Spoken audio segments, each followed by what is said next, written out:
Rádio Gilão Tavira. Para sintonizar, navegar.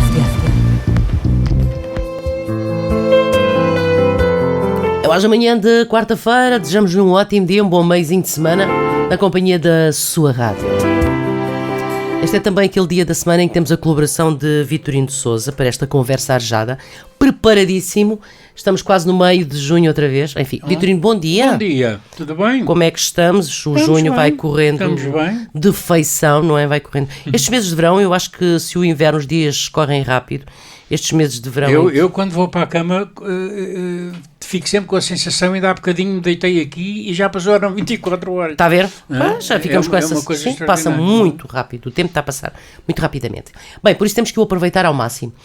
Vitorino, vamos à proposta de hoje. Então, hoje, 19, vamos falar de... Vamos falar de Tavira. De Tavira, que bom. Vamos Obrigada. falar de Tavira porque no próximo dia 24 é o dia da cidade. É o dia da cidade, não é?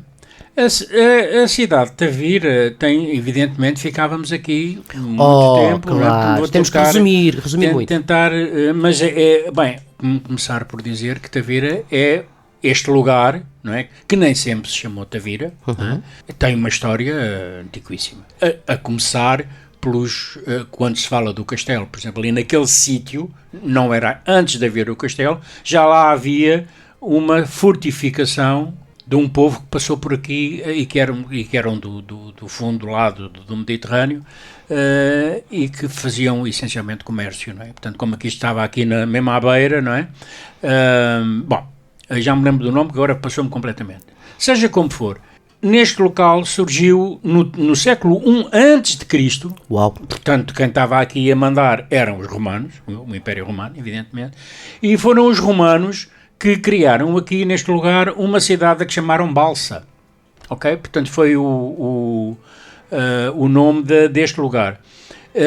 E então, evidentemente que já era conhecida e que se desenvolveu, era conhecida pela pesca e pela salga de peixe. Já nessa altura se salgava o peixe, que era uma forma de conservação. Sim, não é? Sim. Portanto, evidentemente não vale a pena estar aqui a referir a privilegiada situação geográfica, porque ela está realmente entre a Serra do Caldeirão, não é? E o Rio Gilão. E um pouco mais tarde, mais concretamente no século VII, entre o século VII e o século XIII, saíram os romanos, vieram os mouros. Não é? Quem são os mouros? Os mouros são muçulmanos do norte da África. São muçulmanos, mas tomam um nome especial de mouros porque vinham ali de Marrocos, da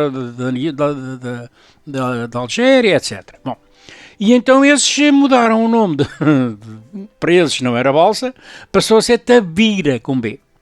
Tabira. E que, evidentemente, deu a Tavira atual. Mas está claro que os povos europeus não estavam nada contentes com a história dos muçulmanos, os mouros, não é? Estarem aqui, e tiveram que tempos, não é? Eles chegaram em 700 e qualquer coisa, e tiveram até ao século XIII, uma data de anos. E a reconquista desse espaço, porque eles eram invasores, evidentemente, chama-se normalmente a reconquista cristã, nomeadamente, quer aqui na Península, quer em Portugal, quer em Espanha. E essa reconquista começou antes de haver Portugal, evidentemente, não é? Portanto, nessa altura era uma zona dominada pelos monarcas hoje ditos espanhóis, que na altura também, mas principalmente os castelhanos, não é? E então a reconquista de Tavira foi em 1242 por um senhor que era um cavaleiro da Ordem de Santiago, chamado Dom Paio Pérez Correia. Portanto, foi ele que veio lá com os seus cavaleiros e conquistou Tavira aos mouros. E 2 anos depois, El Rei Dom Sancho II, que era o rei na altura, doou estes territórios à Ordem e Reorganização e Povoamento, à Ordem de Santiago. Portanto, a Ordem de Santiago, essa era uma das vantagens de os reis terem o apoio dos guerreiros das ordens, é que depois a Ordem beneficiava, não é? Como foi o caso, não é? Da reorganização e povoamento e do desfruto das riquezas produzidas na zona. Ainda neste século reforçaram-se as muralhas e o castelo e construiu-se a Igreja de Santa Maria. Portanto, a Igreja de Santa Maria é do século XIII. O período de grande expansão da cidade começará só no século XV, um pouco mais tarde, né? Depois da conquista de Ceuta, em 1415, que costuma ser considerado, digamos assim, o primeiro passo para a expansão marítima. Foi quando nós fizemos ao contrário. Passámos para o lado de lá, conquistámos Ceuta, que hoje não é, embora esteja no território de Marrocos, não é marroquina, é uma cidade, é um enclave espanhol, e nessa altura tornou-se um importante porto piscatório e de apoio aos exércitos e armadas que defendiam a costa portuguesa e as cidades costeiras do norte da África, de lá do outro lado, não é? Tavira foi também um porto de exportação de peixe salgado, sempre. Claro que sim. Os vestígios dão conta disso, não é?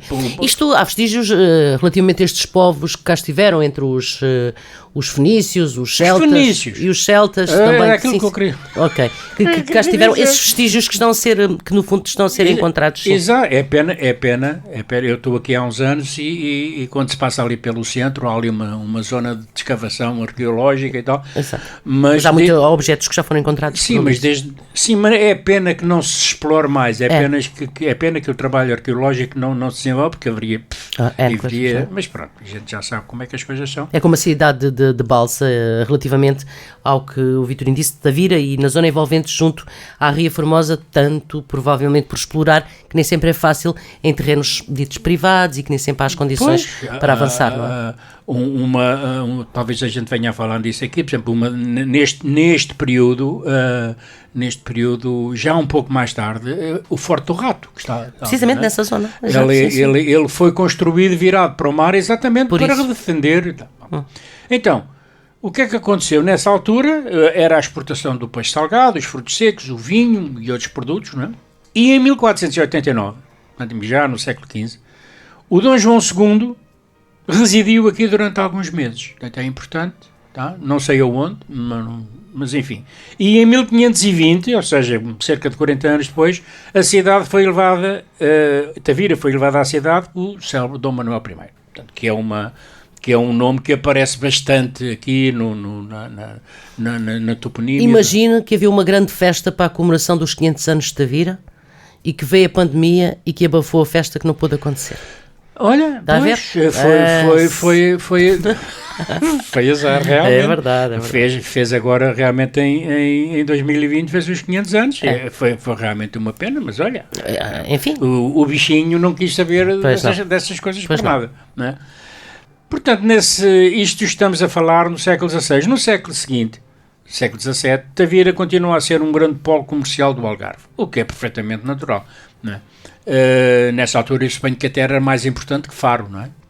Data de então a grande parte do património cultural, revelando também a influência do poder religioso. Ui. Está claro. É difícil imaginar. Quantas igrejas é que tem Tavira? É impressionante. Claro. Ainda hoje podemos visitar 21. Imagina.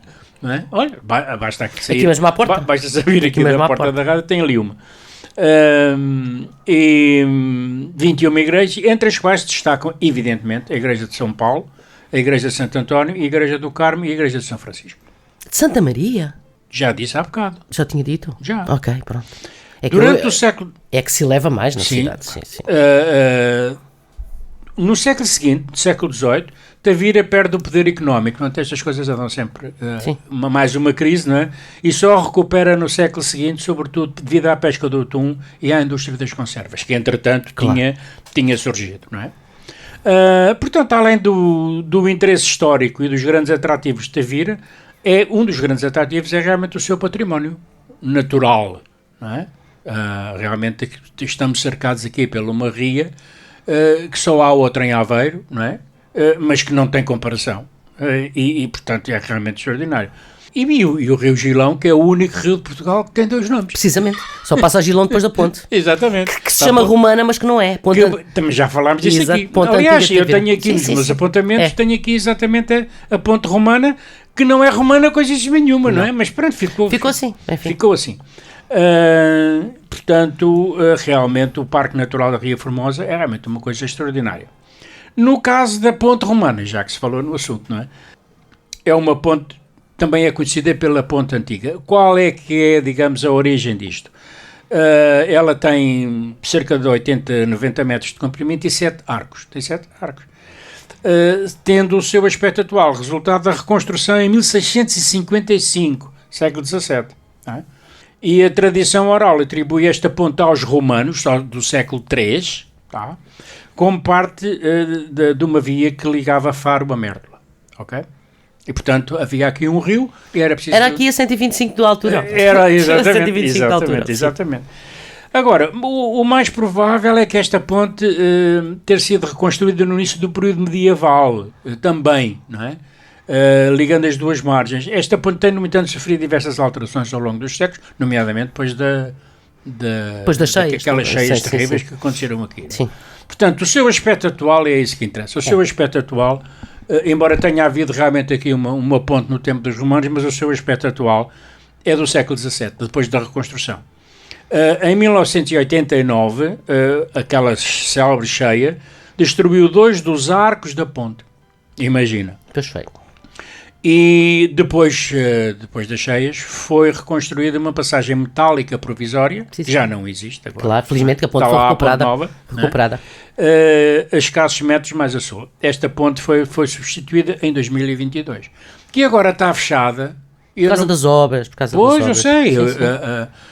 Mas aquela ponte ficou muito agradável, não ficou? Ficou muito bonito, eu só não percebo o que é que eles vão fazer do lado do jardim. Isso é que eu ainda não percebi. Pois, teremos que... Será que vão passar... porque antes das obras, o carro passava à ponte, tinha que virar à direita, Exato, né? Dava a volta ao jardim e para o outro lado. Será que vai continuar assim ou será que eles vão cortar o jardim ao meio? Enfim, por um lado sim, por outro não. Pois. Por um lado o jardim todo ele...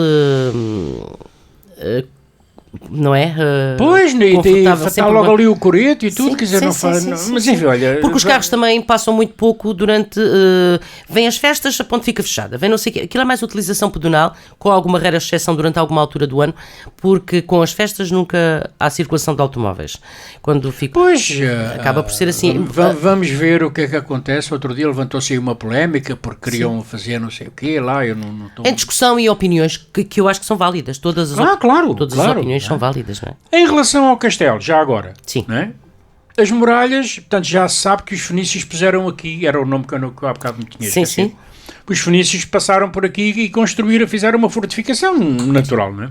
E, portanto, elas neste momento estão em ruínas, mas realmente aquilo tem um jardim lá dentro, é muito agradável, tem uma vista muito bonita pela cidade, não é? Portanto, mas como eu disse, os fenícios construíram uma muralha aí no final do século 8 a.C., imagina, 800 anos antes de Cristo. Mas o castelo que se vê hoje foi originalmente erguido pelos mouros, os tais, no século X. Destinava-se, evidentemente, a proteger a cidade e o porto, e foi reforçado no século XII, quando foi projetado como se encontra atualmente. Ou seja, ele também foi como é normal, não é? Sim. Nos finais do século XIII, quando Tavira foi conquistado aos mouros, pelo tal senhor que a gente falou, que é há bocado da Ordem de Santiago, o castelo foi restaurado e ampliado, para proteger ainda mais a população que vivia dentro das muralhas, como era costume. Aliás, as muralhas serviam não só para defender dos ataques dos assaltantes, exteriores, mas também para defender as populações. Não é? Há bocado estávamos, a semana passada, aliás, estávamos aqui a falar, quando falámos de Santo António, falámos aqui de São Vicente de Fora. O que é este de fora? De fora das muralhas. Pois é, sim. Tá? Havia uma outra figura na história que era o juiz de fora. O que é o juiz de fora? É um juiz, está-se mesmo a ver, não é? Sim. É um juiz que vem, que não é da terra.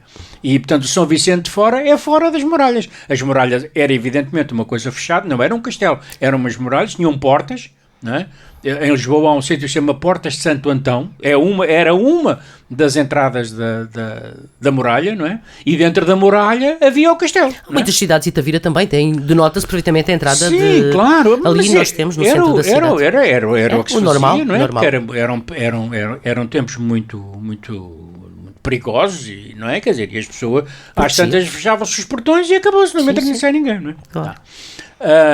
Então, nessa altura, para proteger ainda mais a população que vivia dentro das muralhas, uma nova porta foi construída em 1520. Esta sobrevive até hoje, virada para a Praça da República, ao lado do posto do turismo. Ok? Após o terremoto de 1755, que foi uma desgraça total, não é? O castelo foi usado como cemitério, sobretudo durante uma epidemia de cólera em 1800 e depois, em 1832. Foi adquirido pelo município em 1938 e ajardinado, encontra-se aberto ao público como jardim público. Okay? Portanto, Tavira tem uma longa história, como acontece com tantas outras terras, não é? Mas aqui principalmente muito ligado aos muçulmanos, porque também aqui, não é? Claro, pela localização. Os muçulmanos aqui no território que hoje é Portugal, os muçulmanos no território espanhol eles subiram muito mais lá, até quase lá acima a Aragão. Mas aqui em Portugal não, eles não passaram, subiram até ao Rio Mondego, tá? Portanto, quando Dom Henrique recebeu o primeiro terreno, o pai do Afonso Henrique, não é? Chamado o Condado Portucalense, ele terminava no Mondego. Do Mondego para baixo era a Moirama, como se dizia, não é? Por isso é que os primeiros reis de Portugal, os primeiros 5 reis de Portugal, o que é que eles andaram entretidos a fazer o quê? A reconquistar o território, não é? Até que finalmente o Dom Afonso III passou a ser designado por rei de Portugal e dos Algarves, não é? Foi quando os mouros vão-se embora daqui. Mas continuaram em Espanha, evidentemente, não é? Ali na zona de Granada, etc. Não é? Portanto, só bem mais tarde é que o califado de lá acabou a reconquista. Vitorino, há ainda quem nos chame mouros, mas isso é outra conversa. Pois, mas isso é exatamente. Sim, isso é outra conversa. Isso é outra conversa. Não interessa nada. Pronto. Então, viva Tavira! Viva Tavira! E vamos todos celebrar no dia 24, que as pessoas se lembrem que já no século VIII a.C., exatamente, já os fenícios andavam por aí a fazer negócio com o pessoal. É verdade. Vitorino, até para a semana. Até para a semana, obrigado.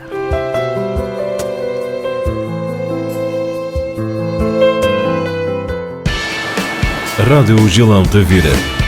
Para o mundo, através da emissão online em radiogilão.com. A onda do Algarve.